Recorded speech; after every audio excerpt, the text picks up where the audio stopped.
മരണത്തെ ജയിച്ചുയർത്തെഴുന്നേറ്റ് സ്വർഗാതിസ്വർഗത്തിൽ ഇന്നും ജീവിക്കുന്ന യേശുക്രിസ്തുവിന്റെ നിസ്തുല്യമായ നാമത്തിൽ എല്ലാവർക്കും ഞങ്ങളുടെ സ്നേഹവന്ദനം. ഇന്നത്തെ വിഷയം എന്ന് പറയുന്നത് ഒരു അടുപ്പൂട്ടി ചർച്ചക്കാർക്കുള്ള മറുപടിയാണ്. ഒരു അടുപ്പൂട്ടി ചർച്ചക്കാർ, ഇവരാണ് ആ അടുപ്പൂട്ടി ചർച്ചക്കാർ. ഇവർക്ക് എല്ലാ വിഷയങ്ങളും അടുപ്പൂട്ടി കണക്കിരുന്ന് സംസാരിച്ചോളും. അതിലൊന്നും ഒരു കുഴപ്പമില്ല. എത്ര നേരം വേണമെങ്കിലും അടുപ്പൂട്ടി ചർച്ചകളൊക്കെ നടത്തി എവിടെ എത്താത്ത രീതിയിലൊക്കെ ചർച്ചകൾ നിർത്തി പോകാൻ ഇവര് കഴിഞ്ഞ് ആൾക്കാരുള്ളൂ. ആ കൂട്ടത്തിൽ അവര് നമ്മളോടൊക്കെ അവർക്ക് എന്തോ ഉപദേശിക്കാനുണ്ട് കേട്ടോ. ക്രിസ്ത്യാനികളായവരോട് ഇവർക്ക് എന്തൊക്കെയോ പറയാനുണ്ട്. അതും ഈ മുസ്ലിങ്ങൾക്ക്, ഈ അടുപ്പൂട്ടി പരിപാടിയായിട്ടൊക്കെ ഇരിക്കുന്ന ഈ മുസ്ലിങ്ങൾക്ക് ക്രൈസ്തവരായ നമ്മളോട് എന്തോ പറയാനുണ്ട്, വേദക്കാരായ നമ്മളോട് എന്തോ പറയാനുണ്ടെന്ന്. അല്ല, ഒരു സംശയം ചോദിച്ചോട്ടെ. എന്തെങ്കിലും നിങ്ങൾക്ക് സംശയം ഉണ്ടെങ്കിൽ വേദക്കാരോട് ചോദിക്കാൻ പറഞ്ഞിരിക്കുന്ന ആ അല്ലാഹു മലക്ക് വഴി മുഹമ്മദിന് കൊടുത്തു എന്ന് നിങ്ങൾ വിശ്വസിക്കുന്ന ആ ഖുറാനില് ഉണ്ടായിട്ട് നിങ്ങൾ അത് തള്ളിയോ? അല്ല, ഞങ്ങളോട് വന്നിട്ട് നിങ്ങൾക്ക് എന്തൊക്കെയോ പറയാനുണ്ട്. നിങ്ങളുടെ സംശയം തീർത്തു തരാൻ പറ്റിയവര് ഞങ്ങളാണ്, അല്ല നിങ്ങളുടെ പണ്ഡിതന്മാരാരുമല്ല. നിങ്ങൾ ഞങ്ങളോട് ചോദിച്ചു, നമുക്ക് പറഞ്ഞ് മുമ്പോട്ട് പോകാലോ. അതിലിപ്പോ എന്താ പ്രശ്നം? ആ ക്ലിപ്പ് ഒന്ന് കേട്ടു നോക്കാം, ശരിയല്ലേ? കേട്ടു നോക്കാം. ഞാനും സജസ്റ്റ് ചെയ്യുന്നത്, ക്രൈസ്തവരായ ഒരുപാട് സുഹൃത്തുക്കൾ നമ്മുടെ വീഡിയോസ് കാണാറുണ്ട്. അവരോട് എനിക്ക് സജസ്റ്റ് ചെയ്യുന്നത് ഖുർആനിലെ സൂറത്തു മറിയം എന്ന് പറഞ്ഞിട്ട് ഒരു അധ്യായമുണ്ട്. അത് വെച്ചാൽ കന്യാമറിയം, നിങ്ങൾ വിശ്വസിക്കുന്ന യേശുവിന്റെ അമ്മയായിട്ടുള്ള മറിയത്തിനെ കുറിച്ച് തന്നെയുള്ള പിന്നെ ഒരു അധ്യായമാണ്. അപ്പോൾ അത് നിങ്ങൾ ഒന്ന് ജസ്റ്റ് ഒന്ന് വായിച്ചു നോക്കണം. അതിൽ ശരിക്കും പറഞ്ഞാൽ ആ മറിയം ബീവിയുടെ ഇത് പറഞ്ഞു തുടങ്ങിക്കൊണ്ട് പിന്നെ ശരിക്കും യേശുവിനെ എങ്ങനെയാണ് ഖുർആൻ അവതരിപ്പിക്കുന്നത്, ലോകത്തിന് മുമ്പിലേക്ക് യേശുവിനെ എങ്ങനെയാണ് തുറന്നു കാണിക്കുന്നത് എന്നുള്ളത് കൃത്യമായി മറ്റേ മറിയം ബീവിയുടെ ഗർഭധാരണം, അതിനുശേഷം ആ സമയത്തുണ്ടായിരുന്നുള്ള പ്രയാസങ്ങൾ, അതിലൂടെ മെല്ലെ അവസാനം തൊട്ടിലിൽ കിടന്ന് ഖാല ഇന്നി അബ്ദുല്ലാ എന്ന് പറയുന്ന ആതാനിയൽ കിതാബ് എന്ന് പറഞ്ഞുകൊണ്ട് ലോകത്തോട് സംസാരിക്കുന്ന യേശുവിന്റെ ചിത്രം ഇങ്ങനെ വളരെ സുന്ദരമായി കൊണ്ട് ഖുർആൻ വരച്ചു കാട്ടുന്നത്. അതൊന്നും നിങ്ങൾ വായിച്ചു നോക്കുക. അപ്പൊ ഇതിലൂടെയൊക്കെ നമുക്ക് ശരിക്കും പറഞ്ഞാൽ യേശു എത്രത്തോളം പരിശുദ്ധനാണ്, യേശു എത്രത്തോളം പരിശുദ്ധി ഉണ്ട് കന്യാമറിയമിന് എന്നൊക്കെ വിശദീകരിക്കുന്ന ഭാഗങ്ങൾ നമുക്ക് കാണാൻ സാധിക്കും. എല്ലാ പ്രവാചകന്മാരെ കുറിച്ചും അങ്ങനെ പറ്റും എന്നുള്ളതാണ് ഞാൻ മനസ്സിലാക്കുന്നത്. ഈ സൂറത്ത് മറിയം ഒക്കെ വായിക്കണമെന്ന് പറയുന്നത് തന്നെ ഈ ലോകത്തിലെ ഏറ്റവും വലിയ കോമഡിയാണ് കേട്ടോ. നിങ്ങളുടെ അധ്യായം 19 മറിയം ഉണ്ടല്ലോ, അത് വായിക്കാൻ പറയുന്നത് തന്നെ ഈ ലോകത്തിലെ ഏറ്റവും വലിയ കോമഡിയാണ്. അതിനപ്പുറത്തേക്ക് ഒരു കോമഡി ഇല്ല. നിങ്ങളുടെ പുസ്തകം വായിക്കുക എന്ന് പറയുന്നത്. എങ്കിലും ഞാനൊക്കെ ആ പുസ്തകം വായിച്ചു കോമഡി ആയിട്ടൊക്കെ കൊണ്ടുപോയി. അത് കുഴപ്പമില്ല കേട്ടോ. ഇപ്പൊ സൂറത്ത് മറിയം വായിക്കണം. അതിൽ പരിശുദ്ധനായ യേശുവിനെ പറ്റി പറയുന്നു, യേശുവിന്റെ അമ്മയായ വിശുദ്ധ മറിയത്തെ പറ്റി പറയുന്നു, മറിയത്തിന്റെ ഗർഭധാരണം, പ്രസവം, ലോകത്തിനു മുൻപിലേക്ക് യേശുവിനെ തുറന്നു കാണിക്കുന്നതും തൊട്ടിലിൽ കിടന്ന് സംസാരിച്ചതും എല്ലാം വളരെ സുന്ദരമായി തുറന്നു കാണിക്കുന്നു എന്നൊക്കെയാണ് ഈ തട്ടിവിടുന്നത്. ഏതാ അധ്യായം? മറിയം, അതും സൂറ 19 മറിയം. അതിനു മുമ്പായിട്ട് ഒരു അറിയിപ്പ് തരികയാണ്.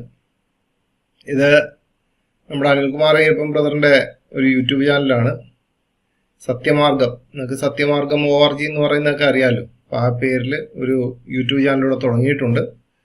അതിൻ്റെ ലിങ്ക് ഞാൻ ഇതിൻ്റെ താഴെ കൊടുക്കുന്നതായിരിക്കും. നിങ്ങൾക്ക് അതിൽ കയറി സബ്സ്ക്രൈബ് ചെയ്യാം. പുതിയ പുതിയ വിഷയങ്ങൾ അദ്ദേഹം ഇടുന്നുണ്ട്. ദൈവം എല്ലാവരെയും ധാരാളമായി അനുഗ്രഹിക്കട്ടെ.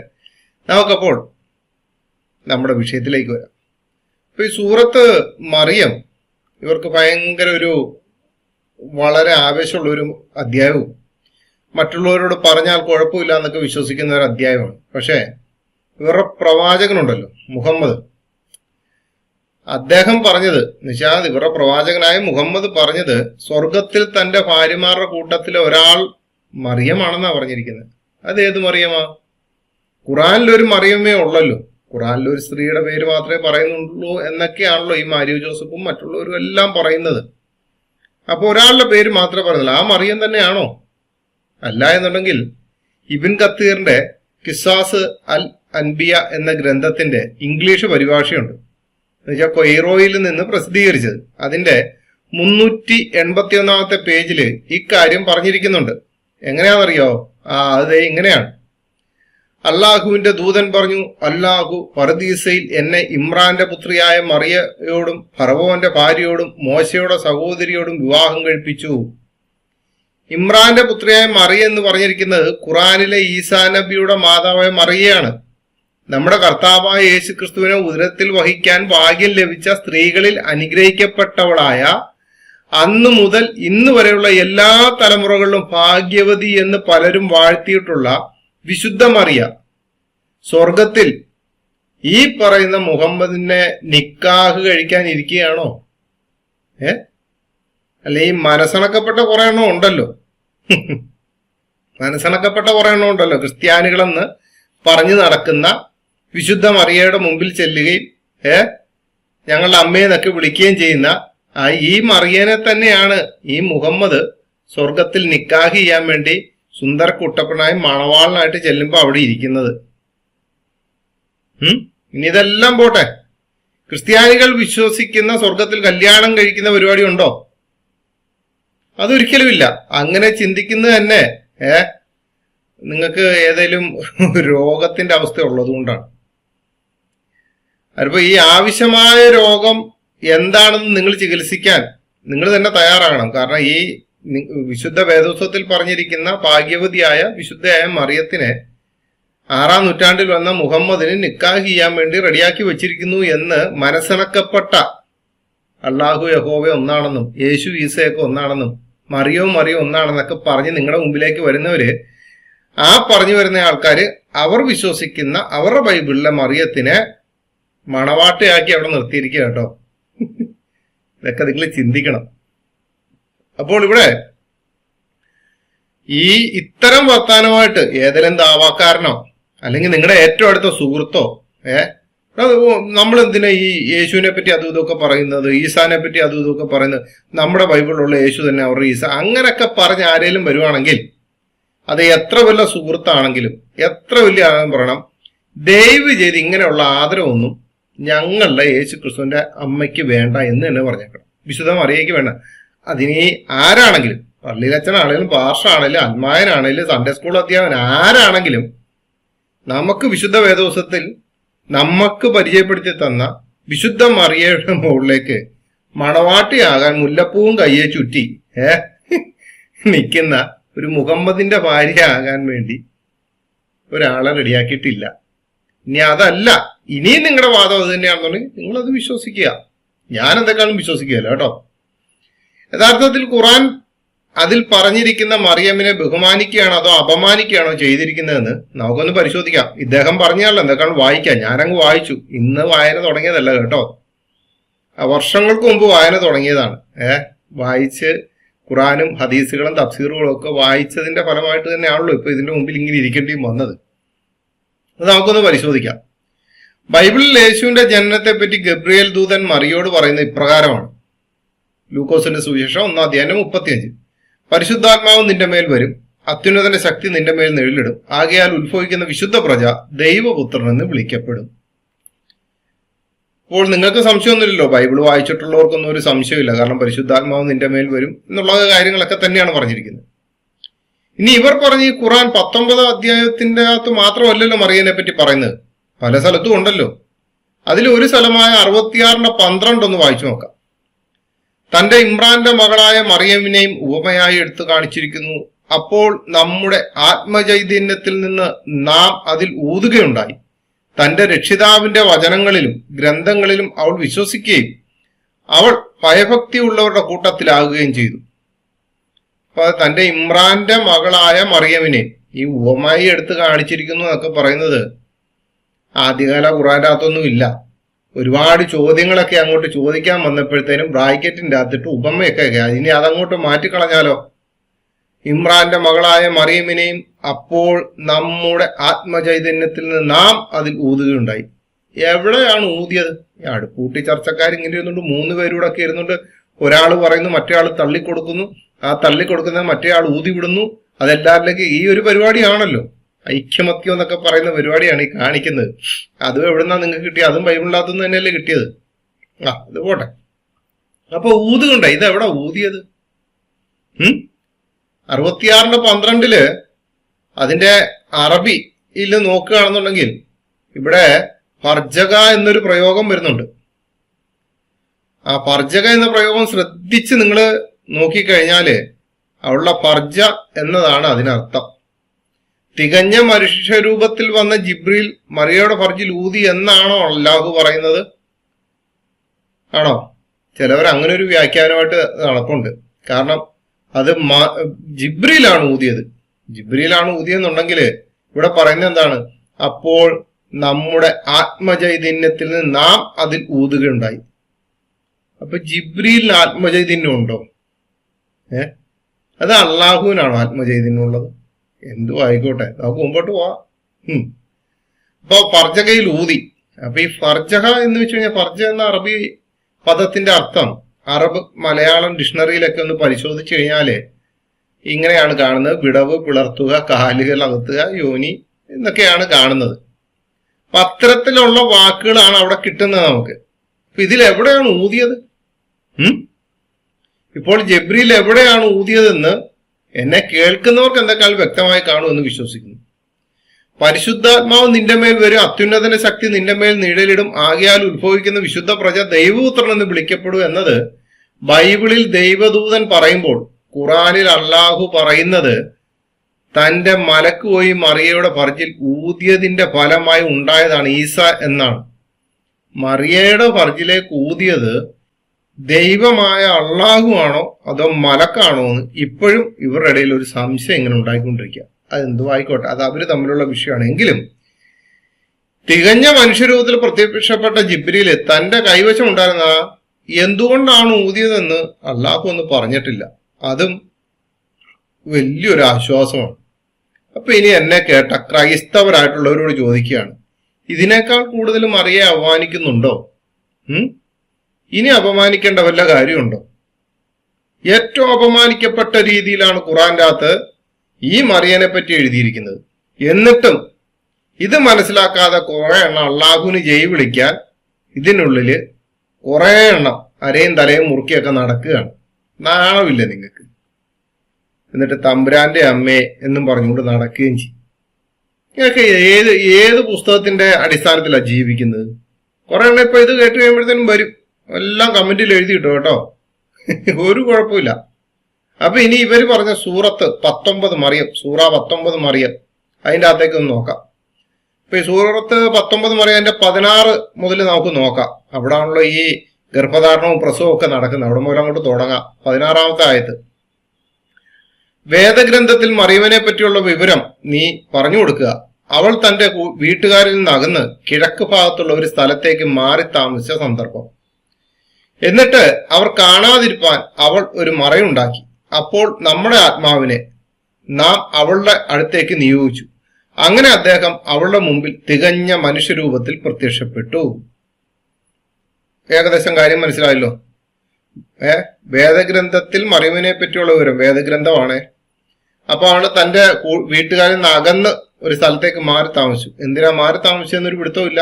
ഇതിനു വേണ്ടിയാണോ എന്നറിയില്ല. കാരണം അതിനുശേഷമാണല്ലോ ജിബ്രീൽ വരുന്നത്. എന്നിട്ട് അവര് കാണാതിരിക്കാൻ അവിടെ ഒരു മറയൊക്കെ ഉണ്ടാക്കി. മൊത്തം ഈ സാരിയും മറച്ചൊക്കെ ആയിരിക്കും എല്ലാം ഉണ്ടാക്കി. നമ്മുടെ ആത്മാവിനെ നാം അവളുടെ അടുക്കലേക്ക് നിയോഗിച്ചു. അങ്ങനെ അദ്ദേഹം അവളുടെ മുമ്പില് തികഞ്ഞ മനുഷ്യരൂപത്തിൽ പ്രത്യക്ഷപ്പെട്ട് മുമ്പിൽ നിൽക്കുകയാണ്. അപ്പോൾ പിന്നീട് നടക്കുന്ന സംഭവം നമ്മൾ ശ്രദ്ധിക്കണം. അവൾ പറഞ്ഞു, തീർച്ചയായും നിന്നിൽ നിന്ന് ഞാൻ പരമകാരുണികനിൽ ശരണം പ്രാപിക്കുന്നു. നീ ധർമ്മിഷ്ഠനായുള്ളെങ്കിൽ എന്നെ വിട്ടു മാറിപ്പോകൂ. ഇത് കേട്ടപ്പോഴത്തേനും ജിബ്രീൽ പറയുകയാണ്, അദ്ദേഹം പറഞ്ഞു, പരിശുദ്ധനായ ഒരു ആൺകുട്ടിയെ നിനക്ക് ദാനം ചെയ്യുന്നതിന് വേണ്ടി നിന്റെ രക്ഷിതാവ് അയച്ച ദൂതൻ മാത്രമാകുന്നു ഞാൻ. ഈ ഭാഗം വളരെ ശ്രദ്ധയോടുകൂടി ആയിരിക്കണം. ഇവിടെ ഈ 19-ാം അധ്യായം 19-ാമത്തെ ആയത്തിന്റെ അകത്ത് പറയുന്നത്, ജിബ്രീൽ പറയുന്നത് എങ്ങനെയാണ്? പരിശുദ്ധനായ ഒരു ആൺകുട്ടിയെ നിനക്ക് ദാനം ചെയ്യുന്നതിന് വേണ്ടി നിന്റെ രക്ഷിതാവ് അയച്ച ദൂതൻ മാത്രമാകുന്നു ഞാൻ. വിശുദ്ധ വേദപുസ്തകത്തിന്റെ അകത്ത് നമ്മൾ പരിശോധിച്ചു കഴിഞ്ഞാൽ അവിടെ കാണുന്നത് പരിശുദ്ധാത്മാവ് നിന്റെ മേൽ വരും എന്ന് വെച്ച് കഴിഞ്ഞാൽ ദൂതൻ അവിടെ പറയുന്നത് ഇങ്ങനെയാണ്. ദൂതൻ പറയുന്നത് എങ്ങനെയാണ്? പരിശുദ്ധാത്മാവ് നിന്റെ മേൽ വരും, അത്യുന്നതന്റെ ശക്തി നിന്റെ മേൽ നേരിടും, ആകയാൽ ഉത്ഭവിക്കുന്ന വിശുദ്ധ പ്രജ ദൈവത്തിന്. അപ്പൊ ഇവിടെ ദൂതനല്ല കേട്ടോ നിന്റെ മേൽ വരുന്നത്. ദൂതൻ വന്നിട്ട് പറയണം പരിശുദ്ധാത്മാവ് നിന്റെ മേൽ വരും എന്ന് തന്നെയാണ് പറയുന്നത്.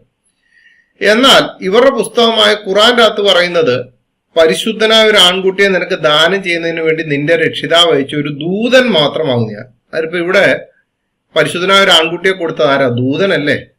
ആണോ? ദൂതനിലൂടെയാണോ ബൈബിളിന്റെ അകത്ത് പറഞ്ഞിരിക്കുന്ന വിശുദ്ധ മറിയം ഗർഭവതിയായത്? ഇനി 20-ാമത്തെ ആയത്തിൽ പറയാണ്, അവൾ പറഞ്ഞു, എനിക്കങ്ങനെ ഒരു ആൺകുട്ടി ഉണ്ടാവും, യാതൊരു മനുഷ്യൻ എന്നെ സ്പർശിച്ചിട്ടില്ല, ഞാനൊരു ദുർനടപ്പുകാരിയായിട്ടുമില്ല. അപ്പോൾ ഇവിടെ ഖുറാനിലെ മറിയം പറയാണ്, എനിക്കങ്ങനെ ഒരു ആൺകുട്ടി ഉണ്ടാവും, അത് സ്വാഭാവികമാണ്, ചോദ്യമൊക്കെ നല്ലതാണ്. യാതൊരു മനുഷ്യനും എന്നെ സ്പർശിച്ചിട്ടില്ലല്ലോ, ശരി, അതും സ്വാഭാവികമായിട്ടുള്ളൊരു ചോദ്യമാണ്. ഒരു ദുർനടപ്പിന് എന്തെങ്കിലും രീതിയിൽ ഒരു വാക്ക് കേൾപ്പിച്ച ഒരാളുമല്ല. ആ മറിയം അവള് തന്നെ തന്നെത്താൻ പറയുന്നതാണ്. ഇനി 21 പറയാണ്, അദ്ദേഹം പറഞ്ഞു, അങ്ങനെ തന്നെയാവുന്നു, അത് തന്നെ സംബന്ധിച്ചിടത്തോളം നിസ്സാരമായ ഒരു കാര്യമാണെന്ന് നിന്റെ രക്ഷിതാവ് പറഞ്ഞിരിക്കുന്നു. അവനെ, ആ കുട്ടിയെ, മനുഷ്യർക്കൊരു ദൃഷ്ടാന്തവും നമ്മുടെ പക്കൽ നിന്നുള്ള കാരുണ്യമാക്കാനും നാം ഉദ്ദേശിക്കുന്നു. അത് തീരുമാനിക്കപ്പെട്ട ഒരു കാര്യമാകുന്നു. 21-ാമത്തെ ആയത്തുകൊണ്ട് ഇതെല്ലാം കഴിഞ്ഞു. 22 മുതല് നമ്മൾ വളരെ ശ്രദ്ധയോടെ വായിക്കാൻ മനസ്സിലാക്കുകയും ചെയ്യണം. 22-ാമത്തെ ആയത്തിൽ ഇങ്ങനെ പറയുന്നു, അങ്ങനെ അവനെ ഗർഭം ധരിക്കുകയും എന്നിട്ട് അതുമായി അവൾ അകലെ ഒരു സ്ഥലത്ത് മാറി താമസിക്കുകയും ചെയ്തു. അങ്ങനെ പ്രസവവേദന അവളെ ഒരു ഈന്തപ്പന മരത്തിന്റെ അടുത്തേക്ക് കൊണ്ടുവന്നു. അവൾ പറഞ്ഞു, ഞാൻ ഇതിനു മുമ്പ് തന്നെ മരിക്കുകയും പാടെ വിസ്മരിച്ച് തള്ളപ്പെട്ടവളാകുകയും ചെയ്തിരുന്നെങ്കിൽ എത്ര നന്നായിരുന്നേനെ. അപ്പോൾ ഇത് പറഞ്ഞപ്പോൾ തന്നെ അവിടെ എന്തായി? ഇത് പറഞ്ഞപ്പോൾ തന്നെ അവിടെ ഗർഭം ധരിച്ചു. ഏതാ?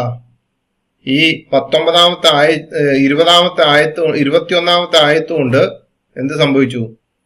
ആ കാര്യങ്ങളെല്ലാം കോംപ്രമൈസ് ആയി. ഉടനെ മറിയം, ഖുറാനിലെ മറിയം അവിടെ ഗർഭവതിയായി. 23-ാമത്തെ ആയത്തിന്റെ അകത്ത് അങ്ങനെ പ്രസവവേദന അവൾ ഒരു ഈന്തപ്പന മരത്തിന്റെ അടുത്തേക്ക് കൊണ്ടുവന്ന് അവൾ പറഞ്ഞു, ഞാൻ ഇതിനു മുമ്പ് തന്നെ മരിക്കുകയും പാടെ വിസ്മരിച്ച് തള്ളപ്പെട്ടവളാകുകയും ചെയ്തിരുന്നെങ്കിൽ അത്ര തന്നെ. കാരണം പ്രസവവേദന എടുത്തു, ആ വേദന അവള് എങ്ങനെയോ ഈന്തപ്പന മരത്തിന്റെ അടുത്തേക്ക് കൊണ്ടുവന്നു. 24-ാമത്തെ ആയത്ത് പറയാണ്, ഉടനെ അവളുടെ താഴ്ഭാഗത്ത് നിന്ന് വിളിച്ചു പറഞ്ഞു, നീ വ്യസനിക്കേണ്ട, നിന്റെ താഴ്ഭാഗത്ത് ഒരു അരുവി ഉണ്ടാക്കി തന്നിരിക്കുന്നു. അല്ലയോ ഈ അബ്ദുൽ ബാസിദെ, വലിയ പണ്ഡിത ശിരോമണികളാണല്ലോ നിങ്ങൾ, അടുപ്പൂട്ടിയൊക്കെ ഇരുന്നുകൊണ്ട് ചർച്ച ചെയ്യാണല്ലോ. അല്ല, ഈ താഴ്ഭാഗത്ത് നിന്ന് വിളിച്ചു പറഞ്ഞതാരാ?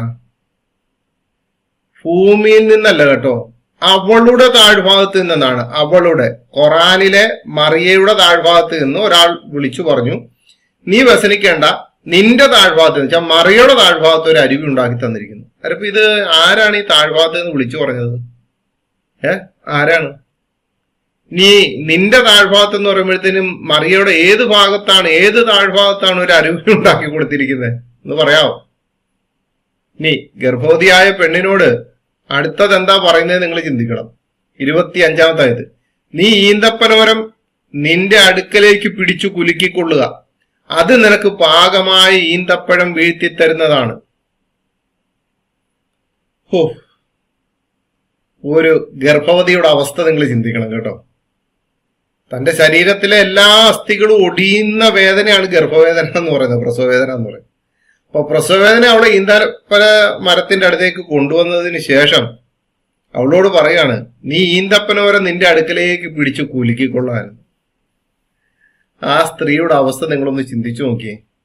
എന്തൊക്കെയാണെങ്കിലും ഈന്തപ്പന മരം എന്ന് പറയുന്നത് ശരം വണ്ണമൊക്കെ ഉള്ളതാണല്ലോ. അതിലെവിടെ പിടിച്ചിട്ടായിരിക്കുമോ ഈ മറിയ കുലുക്കിയത്? എവിടെ പിടിച്ചിട്ടായിരിക്കുമോ? ഇത് പറയുമ്പോഴത്തേന് പണ്ട് ഈ വാട്സപ്പ് ഗ്രൂപ്പിലൊക്കെ ചർച്ചകളുണ്ട്. ഈ ക്ലബ് ഹൗസ് ഒക്കെ വരുന്നതിന് മുമ്പ് വാട്സപ്പ് ഗ്രൂപ്പുകളിലൊക്കെ ചർച്ച ഉണ്ടായിരുന്നപ്പോ ഒരാളുമായിട്ട് നല്ല രീതിയിൽ ഈ വിഷയം ചർച്ച ചെയ്തു. യേശുവായിട്ടുള്ള വിഷയങ്ങൾ ചർച്ച ചെയ്ത് ഇദ്ദേഹത്തെ വൈകുന്നേരം ഒരു 3 മണിയൊക്കെ ആയപ്പോഴത്തേന് ഞാൻ എന്ത് ചെയ്തതെന്ന് അറിയാവോ? ഈ ഈന്തപ്പനമരത്തിന്റെ അടിയിൽ കൊണ്ടുവന്നു ഈ മുസ്ലിമിനെ. കൊണ്ടുവന്നിട്ട് ചോദിച്ചു, ഈ ഈന്തപ്പനമരം പിടിച്ചു കുലുക്കുന്നതിന്റെ കാരണം എന്താണെന്ന് ചോദിച്ചു. അപ്പൊ കുറച്ചു നേരമായിട്ടും പുള്ളി ഇതിന് മറുപടി ഒന്നും തരുന്നില്ല. നേരത്തെ ടപ്പ് നമ്മളങ്ങോട്ട് ഇടുമ്പോ തന്നെയാണ് ഇതിന് മറുപടി വന്നിട്ട് ഇതിന് മറുപടി വരുന്നില്ല. കുറച്ചു കഴിഞ്ഞപ്പോ പുള്ളി ഒരു സംഭവം കൊണ്ടുവന്നു. അതിന്നും ഞാൻ ഓർത്തോർത്തി ചിരിക്കാറുണ്ട്. പല സഭകളിലും ക്ലാസ് എടുക്കുമ്പോഴത്തേന് ഞാനത് പറയാറുണ്ട്. അപ്പൊ ഇദ്ദേഹം പറഞ്ഞ ഐഡിയ എന്താ അറിയാം, അന്ന് മറിയ ഒറ്റയ്ക്കാണ് അവിടെ ഉണ്ടായിരുന്നത്, വേറെ ആരും കൂട്ടിനില്ല, പ്രസവം എടുക്കാൻ പോലും ഒരു സ്ത്രീ ഇല്ല. ആ സമയത്ത് ഈ ഈന്തപ്പനമരം പിടിച്ചങ്ങോട്ട് കുലുക്കി കഴിയുമ്പോഴത്തേനും കുലുക്കുന്ന ഈ ഫോഴ്സ് കൊണ്ട് അല്ലെങ്കിൽ ഈ ബലം പിടിക്കുമ്പോഴത്തേനും കൊച്ചു പുറത്തേക്ക് തള്ളിപ്പോക്കോളും. അതിന് അള്ളാഹു പറഞ്ഞു കൊടുത്തൊരു തന്ത്രമായിരുന്നു അത്. എന്നിട്ട് എന്നോട് പറയാ, എന്തേ ആ മറിയം ബീബി അതേപോലെ തന്നെ അനുസരിച്ചില്ലേ, അതുകൊണ്ടല്ലേ അവിടെ പ്രസവം നടന്നത്. ഇത്തരത്തിലുള്ള മദ്രസയിൽ പണയം വെച്ച, തലച്ചോറ് പണയം വെച്ച ആൾക്കാരൊക്കെയാണ് ഇസ്ലാമിലുള്ളത്. ഈ കൂട്ടത്തിൽപ്പെട്ടവരാണ് ഇവര്. അതിനുശേഷം 26-ാമത്തെ ആയത്ത്, അങ്ങനെ നീ തിന്നുകയും കുടിക്കുകയും കണ്ണുകുളിർത്തിരിക്കുകയും ചെയ്യുക. ഇനി നീ മനുഷ്യരിൽ ആരെയെങ്കിലും കാണുന്ന പക്ഷം ഇപ്രകാരം പറഞ്ഞേക്കുക, പരമകാരുണികന് വേണ്ടി ഞാനൊരു വ്രതം നേർന്നിരിക്കുകയാണ്, അതിനാൽ ഇന്ന് ഞാൻ ഒരു മനുഷ്യനോടും സംസാരിക്കയില്ല തന്നെ. നിങ്ങളിത് മനസ്സിലായെന്ന് തോന്നുന്നു. പ്രസവവേദനയും പ്രസവം എല്ലാം കഴിഞ്ഞ സ്ത്രീയോട് അള്ളാഹു പറയാണ്, മനുഷ്യരിൽ ആരെയും കാണുന്ന പക്ഷെ ഇപ്രകാരം പറയുക, ഇനി ഞാൻ വ്രതമാണ്, ഇന്നത്തെ ദിവസം ആരോടും ഇനി മിണ്ടത്തില്ല. ഒരു സ്ത്രീയെ കൊണ്ട് കള്ളം പറയിപ്പിച്ച, നിങ്ങളിപ്പോ ഈ പറഞ്ഞല്ലോ, ഈ അടുപ്പൂട്ടി ചാനലുകാർ പറഞ്ഞത് എന്താണ്? ബാസത്ത് എന്താ പറഞ്ഞത്? വിശുദ്ധ പരിശുദ്ധ. പരിശുദ്ധ മറിയമാണെന്നുണ്ടെങ്കിൽ വിശുദ്ധ മറിയം, പരിശുദ്ധമെന്ന് നിങ്ങൾ പറയുന്നു, വിശുദ്ധ മറിയമാണെന്നുണ്ടെങ്കിൽ അത്രയ്ക്ക് ഇതാണെങ്കിൽ ആ സ്ത്രീയെ കൊണ്ട് എന്തിനാണ് നിങ്ങൾ ഈ കള്ളം പറയിപ്പിച്ചത്? നിങ്ങളുടെ അള്ളാഹു നീ ആരോട് ഞാൻ മിണ്ടത്തില്ല, ഞാനൊരു വ്രതം നേർന്നിരിക്കുകയാണെന്നൊക്കെ ഇങ്ങനെ മനുഷ്യരോടൊക്കെ പറയണമെന്നുണ്ടെങ്കിൽ കള്ളത്തരം പറഞ്ഞു കൊടുത്തേയല്ലേ? അല്ല, തന്ത്രശാലിയായ അള്ളാഹുവിന് തന്ത്രവേ മെനയാൻ പറ്റത്തുള്ളൂ, അത് വേറൊരു വശം. 27-ാമത്തെ ആയതിന്റെ അകത്ത് ഇങ്ങനെ പറയുകയാണ്, അനന്തരം അവനെ കുട്ടിയെ വഹിച്ചുകൊണ്ട് അവൾ തന്റെ ആളുകളുടെ അടുത്തേക്ക് ചെന്നു. അവർ പറഞ്ഞു, മറിയമേ, ആക്ഷേപകരമായ ഒരു കാര്യം തന്നെയാവുന്നു നീ ചെയ്തിരിക്കുന്നത്. ഹേ ഹാറൂന്റെ സഹോദരി, നിന്റെ പിതാവ് ഒരു ചീത്ത മനുഷ്യനായിരുന്നില്ല, നിന്റെ മാതാവ് ഒരു ദുർനടപടിക്കാരിയുമായിരുന്നില്ല.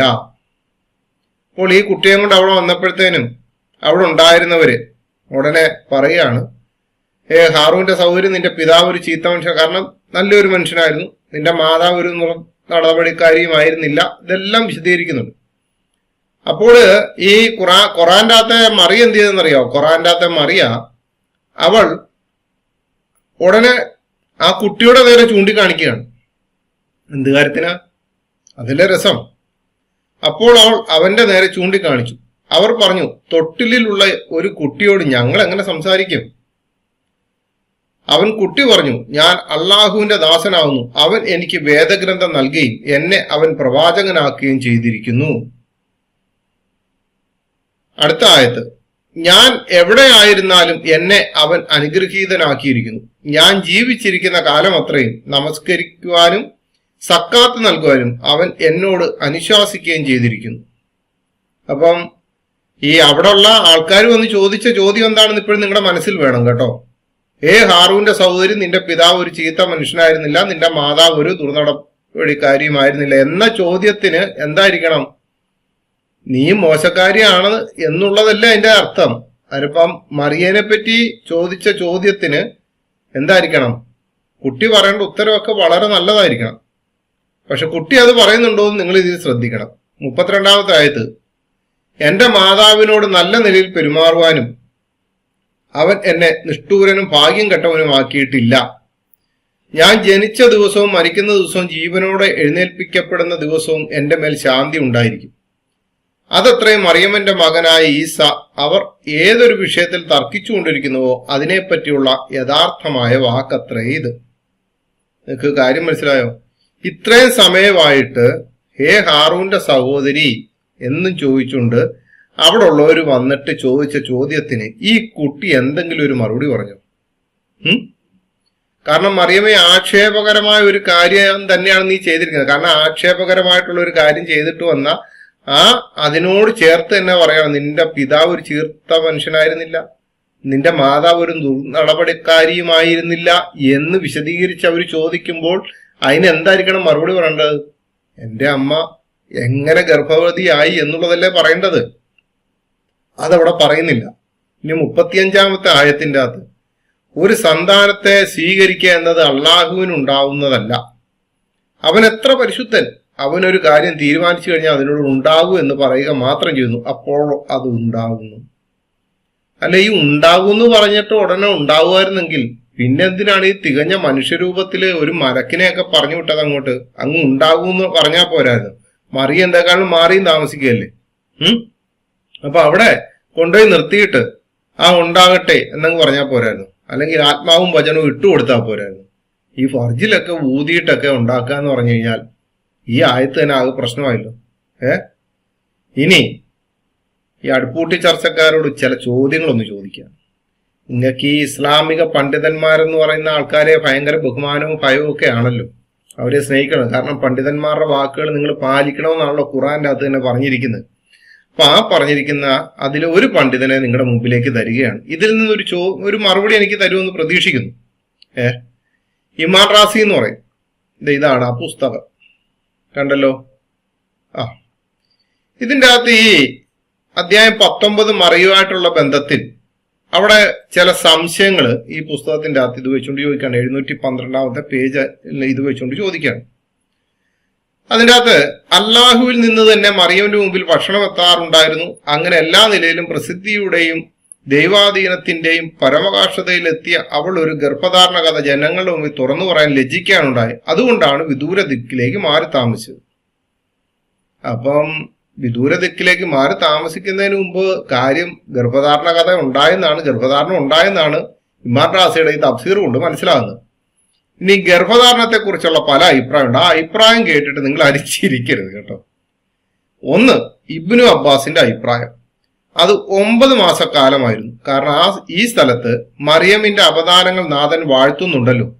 അപ്പോൾ ഗർഭധാരണ കാലം മറ്റു സ്ത്രീകളിൽ നിന്ന് വ്യത്യസ്തമായിരുന്നെങ്കിൽ തീർച്ചയായും അത് പറയുമായിരുന്നു.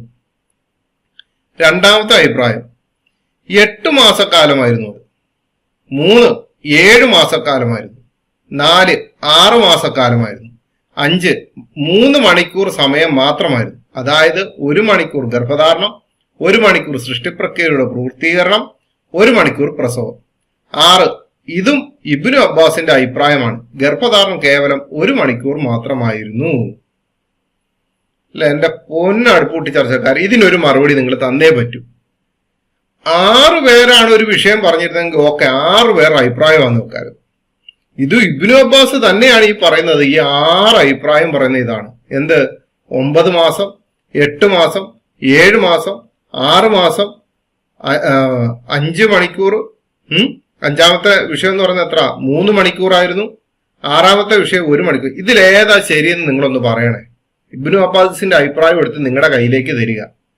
എന്നെ കേട്ട പ്രിയ സഹോദരങ്ങളോട് പറയാണ്, നമ്മുടെയൊക്കെ കുട്ടികളുടെ അടുത്ത് വന്നിട്ട് യേശു ഈസ ഒന്നാണ്, അള്ളാഹു യഹോവ ഒന്നാണ്, ഖുറാനിൽ പറഞ്ഞിരിക്കുന്ന മറിയവും വിശുദ്ധ മറിയവും ഒന്നാണ്, ഇതൊക്കെ പറഞ്ഞ് നമ്മുടെ കുട്ടികളുടെ അടുത്തേക്ക് വരുമ്പോൾ നിങ്ങൾ ഈ പാസ്റ്റർമാരും അച്ഛന്മാരും അല്ലെങ്കിൽ അൽമായന്മാരും മറ്റുള്ള സൺഡേ സ്കൂൾ അധ്യാപകരും ഈ വിഷയം അറിയുന്നില്ല.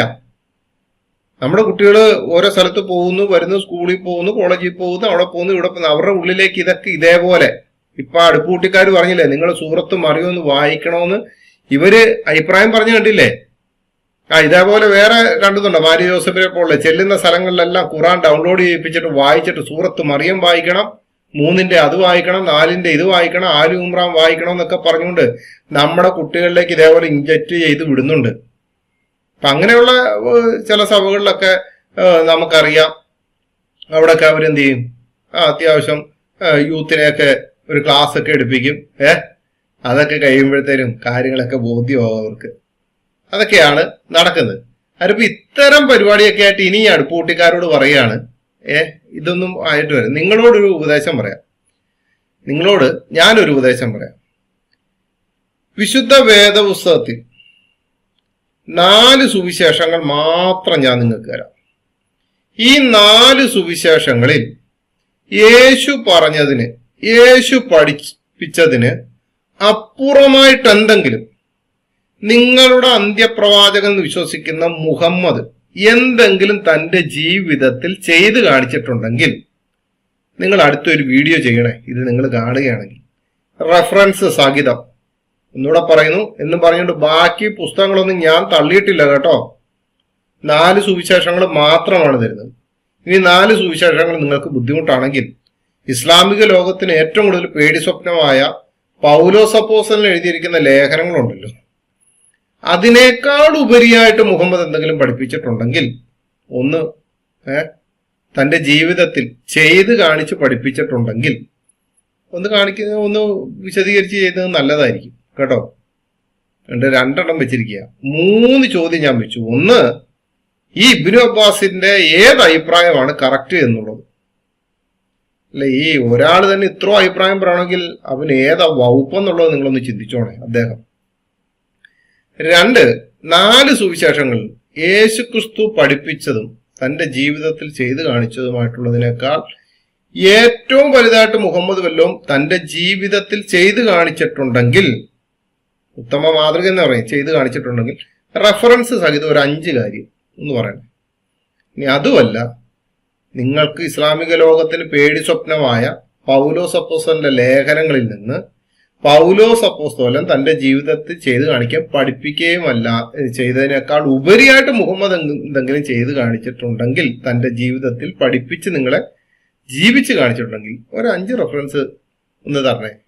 റെഫറൻസ് അതുകൊണ്ട് എന്നെ കേട്ട എല്ലാവരോടും പറയാണ്, വിശുദ്ധ വേദപുസ്തകത്തിൽ പറഞ്ഞിരിക്കുന്ന വിശുദ്ധ മറിയ അല്ലെങ്കിൽ ഉൽപ്പത്തി മുതൽ വെളിപ്പാട് വരെയുള്ള പുസ്തകങ്ങളിൽ ഒരു പുള്ളി കൊണ്ടോ ഒരു കുത്തുകൊണ്ടോ ഒരു കോമ കൊണ്ടോ ഖുറാന് യാതൊരുവിധ ബന്ധവുമില്ല.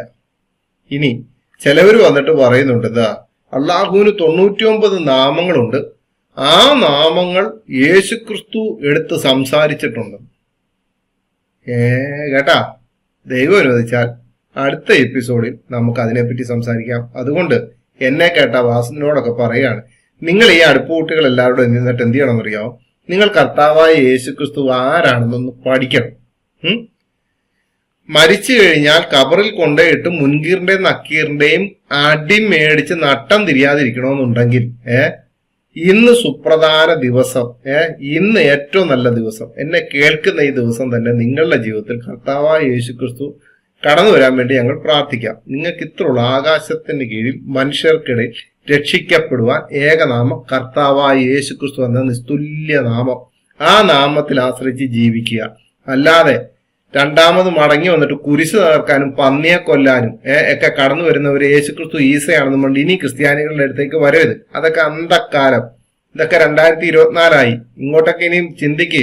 6-ാം നൂറ്റാണ്ടിൽ നിന്ന് ആ തലയിലുള്ള എടുത്ത് മാറ്റിയിട്ട് 24-ാം നൂറ്റാണ്ടിൽ ഈ 24-ാം ഇതിലേക്കൊക്കെ വാ. 2000 വർഷമൊക്കെ കഴിഞ്ഞില്ല, ഇങ്ങോട്ട് വാന്നേ. നിങ്ങൾ വെറുതെ 6-ാം നൂറ്റാണ്ടും പിടിച്ചുകൊണ്ടിരിക്കാതെ. അതുകൊണ്ട് ഇനി മേല ക്രിസ്ത്യാനികളായിട്ടുള്ളവർ ഇതൊന്ന് വായിച്ചു നോക്കുന്നുണ്ട് വരരുത്. ഇത്ര ഉള്ളു ഈ 19-ാം മറിയത്തിന്റെ അത് പ്രസവവേദന എടുത്ത സ്ത്രീയോട് ഈ പോയി ഈന്തപ്പനമരം പിടിച്ചു കുലുക്കാനൊക്കെ പറഞ്ഞ ലോക പമ്പരവിട്ടി പരിപാടിയല്ലേ ഇത്, അല്ല വേറെ എന്താ ഉള്ളത്? അതുകൊണ്ട് ഇത്തരം കാര്യങ്ങളുമായിട്ട് ഇനി ഇങ്ങോട്ട് വരരുത്. അതുകൊണ്ട് നിങ്ങളോട് പറയണം, നിങ്ങൾ പോയി വിശുദ്ധ വേദപുസ്തകം ഒന്ന് വായിക്കുക. എന്തൊക്കെയാണ് സ്വർഗത്തിൽ 10,27,000 ഹൂറുകളെ ഒന്നും ബൈബിളിനകത്ത് കാണാൻ പറ്റത്തില്ല. അവിടെ കല്യാണവും മറ്റുള്ള പരിപാടികളും ഒന്നുമില്ല. ഇവിടെ ജീവനുള്ള ദൈവത്തെ ആരാധിച്ച് മഹത്വപ്പെടുത്താൻ ദൈവം നിങ്ങളെ വിളിച്ച് വളരെ സന്തോഷത്തോടെ ജീവിക്കാൻ, സമാധാനത്തോടെ ജീവിക്കാൻ ക്രിസ്തുവിനെ പിൻപറ്റുക. അതാണ് ഏറ്റവും നല്ലത്. കാരണം മരിച്ച് മണ്ണടഞ്ഞു പോയിട്ട് ഇപ്പോഴും മുഹമ്മദിന് സമാധാനം കൊടുക്കണേ എന്ന് നിങ്ങൾ ഇപ്പോഴും പ്രാർത്ഥിക്കുന്നുണ്ടെങ്കിൽ, സമാധാനത്തിന്റെ രാജാവായ ശാലോൻ രാജാവ് കർത്താവായ യേശുക്രിസ്തുവിനെ പിൻപറ്റിയാൽ മുമ്പോട്ടുള്ള ജീവിതത്തിൽ സമാധാനത്തോടെ ജീവിച്ച് മരിച്ചു കഴിഞ്ഞാൽ അന്ന് തന്നെ മുൻകീറിന്റെ നക്കീറിന്റെ അടിയൊന്നും മേടിക്കാതെ ആ പർദീസയിൽ വസിക്കാം. അതുകൊണ്ട് നിങ്ങളോട് പറയുകയാണ്, യേശുക്രിസ്തു സകല മനുഷ്യരുടെ പാവങ്ങൾക്കായിട്ട് ക്രൂശിൽ മരിച്ചു, അടക്കപ്പെട്ടു, ഉയർത്തെഴുന്നേറ്റ് ഇന്ന് ജീവിച്ചിരിക്കാൻ ആ ക്രിസ്തുവിനെ പിൻപറ്റുക. കാരണം മരണത്തിന്റെയും പാതാളത്തിന്റെയും താക്കോൽ അവന്റെ കയ്യിലാണ്. അതുകൊണ്ട് പാപങ്ങളെ മോചിക്കുവാൻ യേശുക്രിസ്തുവിനല്ലാതെ വേറെ ആർക്കും സാധ്യമല്ല. അതുകൊണ്ട് ആ യേശുക്രിസ്തുവിനോട് പാപങ്ങളെ ഏറ്റുപറഞ്ഞ് നല്ലൊരു മനുഷ്യനായി പുതിയ സൃഷ്ടിയായി തീരുവാൻ നിങ്ങൾക്ക് വേണ്ടി ഞങ്ങൾ പ്രാർത്ഥിക്കാം. ദൈവം എല്ലാവരെയും അടുത്ത എപ്പിസോഡിൽ കാണും വരെ സമൃദ്ധമായി അനുഗ്രഹിക്കട്ടെ.